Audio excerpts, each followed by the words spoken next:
Ils sont dormis et ils sont restés 100 ans et 9 ans. Lorsqu'ils sont revenus et lorsqu'ils se sont réveillés, et ils avaient faim, et c'est toute une histoire comment ils étaient endormis. Allah subhanahu wa ta'ala les fait changer de côté, de droite à gauche, pour ne pas, pour que la terre ne dévore pas la chair des jeunes. Et alors, ils ont envoyé quelqu'un à la ville pour acheter de la nourriture. Mais lorsqu'il est arrivé, il a donné l'argent. Le marchand dit, vous avez trouvé un trésor. L'argent était en or. Il dit, vous avez trouvé un trésor. Il dit, non, je n'ai pas trouvé, c'est de l'argent. Il dit, non, nous n'utilisons pas cet argent. Vous avez trouvé un trésor. Il faut nous montrer où est ce trésor. Et les soldats, les policiers, etc., se sont regroupés et le jeune homme est revenu avec les gens. Ils ont trouvé les amis et finalement, ils se sont rendus compte que les jeunes gens ont passé plus que 100 ans endormis dans le cave. C'est un miracle. Ils ont trouvé que le roi tyrannique est déjà mort il y a longtemps. Il y a un autre roi qui est un bon roi qui unifie Allah subhanahu wa ta'ala.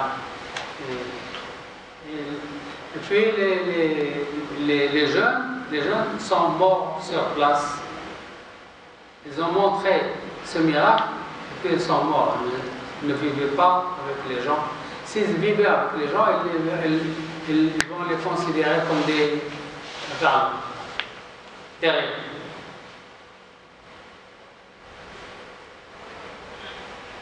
Ils vont les considérer comme des marabouts, et ils vont les adorer. Donc Allah a fait une fin pour ces gens, et ils sont restés dans la cave et ils l'ont fermé. Et il se trouve toujours, la cave se trouve toujours en Jordanie. Les compagnons de Asma bint Abu Bakr avait raconté que lorsque Surat Tabbat Yada Abi Lahab wa Tab, que périssent les deux mains d'Abu Lahab étaient descendues, la femme d'Abu Lahab, elle s'appelle Jamil,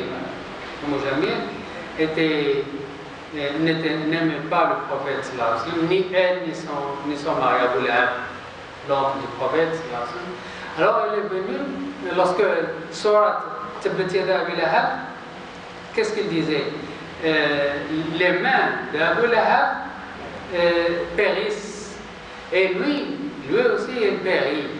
Et sa femme, elle aussi, elle va être punie, et elle a une ceinture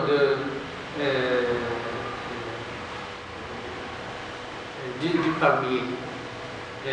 Et elle va être brûlée avec cette ceinture. Alors, lorsque ce Sora est venu, elle était enragée et elle a pris une pierre, une grosse pierre, et elle cherchait le prophète sallallahu alayhi wa sallam pour lui frapper à la tête.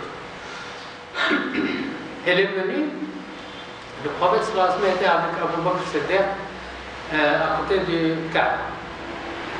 Elle a vu Abu Bakr, elle n'a pas vu le prophète. Elle est debout devant les deux, et elle parle avec Abu Bakr. Elle dit, où est ton ami? Où est ton ami? Et elle prend la pierre. Où est ton ami? Si jamais je l'ai vu, je le vois, je lui écrase la tête avec cette pierre. Alors que le prophète est devant elle. Puis il est parti. Regardez.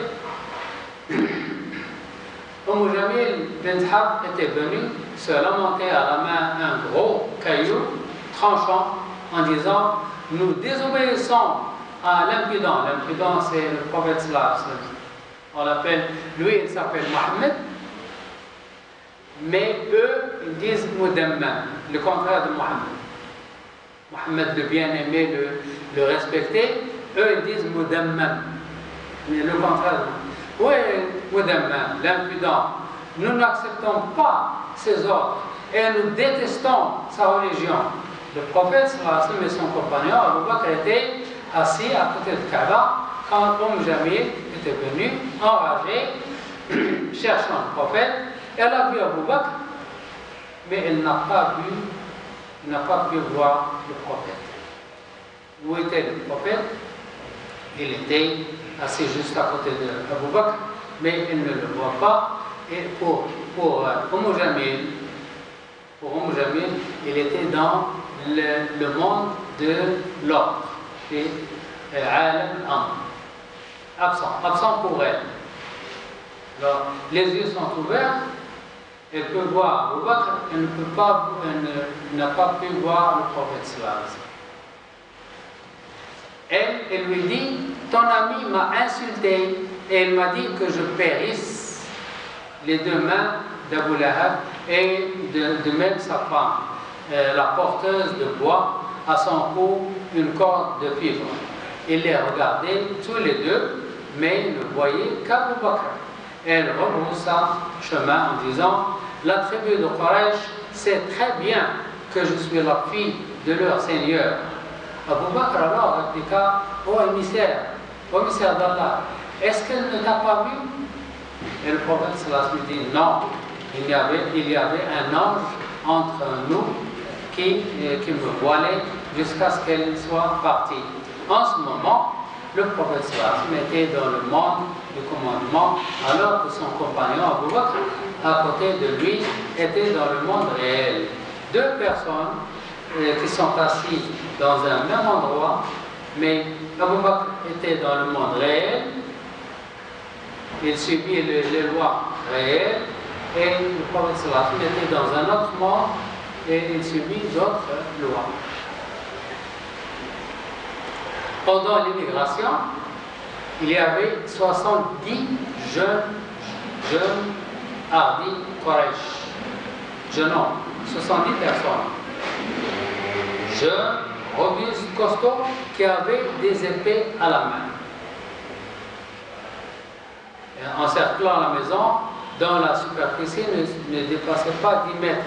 Et la chambre du prophète, c'est 3 mètres sur 3 mètres. C'est 9 mètres. Il vivait dans une maison de 9 mètres, une petite maison. Alors il sortait entre